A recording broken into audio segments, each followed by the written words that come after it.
بسم اللہ الرحمن الرحیم۔ حضرت امام مالک رضی اللہ تعالی عنہ کا ارشاد مبارکہ ہے کہ صرف اللہ کی رضا کے لیے ہی نیک اعمال کیا کرو۔ عمدہ کھانا اور اچھے لباس کا استعمال اگرچہ اصولاً ممنوع نہیں، لیکن ان کا ترک کرنا ان کے اختیار سے کہیں زیادہ بہتر ہے۔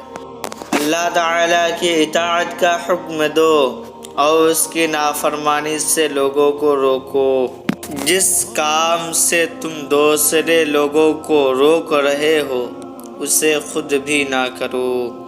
علم حسن جمیل ہے، ایک ایسا رفیق جو ہمہ وقت تمہارے ساتھ ہے، تم بھی اس کا ساتھ نہ چھوڑو۔ اللہ سے جب بھی دعا مانگو تو اولیاء کرام کا وسیلہ دے کر دعا مانگو۔ اللہ اپنے اولیاء کا وسیلہ کبھی بھی رد نہیں کرتا۔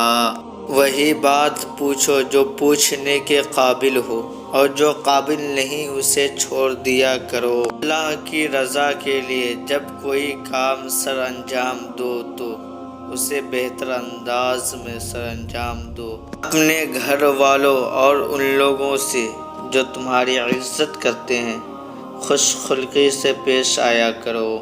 لوگوں کے پاس اپنی ضرورتیں کم لے جایا کرو، کیونکہ اس میں ذلت و رسوائی ہے۔ اگرچہ مجھ میں کوڑے کھانے کی طاقت نہیں ہے، تاہم میں یہ چاہتا ہوں کہ مجھے ہر اس مسئلہ پر جو میں نے اپنی رائے سے بیان کیا ہے ایک کوڑا مارا جائے۔